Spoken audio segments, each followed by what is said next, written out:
Hi, I am April Elke and I'm here to share some information about the individualized education plan process, or in general, the process for receiving special education and related services. So the reason for having such a video is that parent and student involvement is very important to special education. To help encourage involvement, it's important for students and parents to understand the special education process from referral to the IEP. Parents or public agencies can refer children to special education services. In addition to a referral, the Individuals with Disabilities Education Act, or IDEA, requires that states have policies and procedures that ensure students with disabilities are identified, located, and evaluated. Within 60 days of the referral or request, the full evaluation must take place. The evaluation will determine if a child meets IDEA's disability criteria and if there's an educational need. A variety of tools will be used in place to determine this.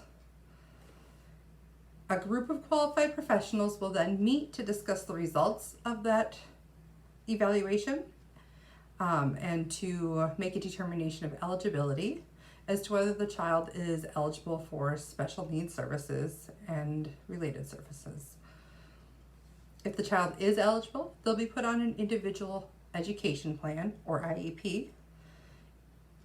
If they are not yet school aged, that IEP will actually be called an IFSP, which is an individual family support plan.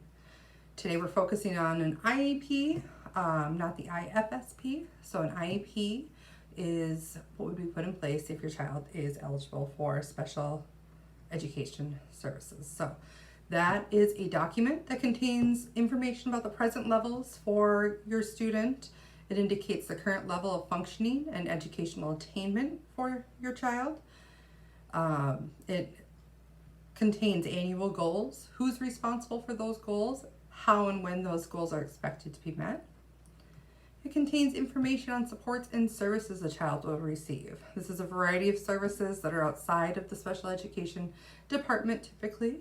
That can include social worker hours. It can include adaptive physical education. It can include counseling and a variety of other services.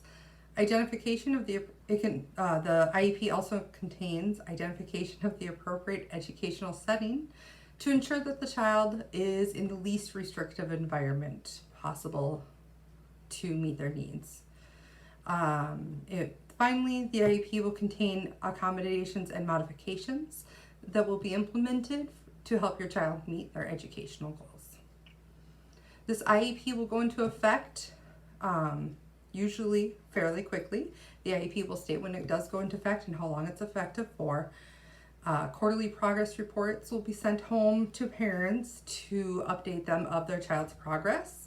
And annually, a new IEP meeting should be held to readdress the goals and other components of the IEP. To help facilitate parent and student involvement, it's ideal if continued communication happens outside of these parameters of the quarterly and annual meetings or progress reports.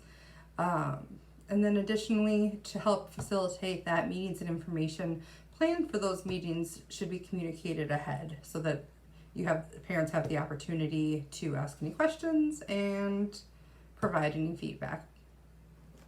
Thank you.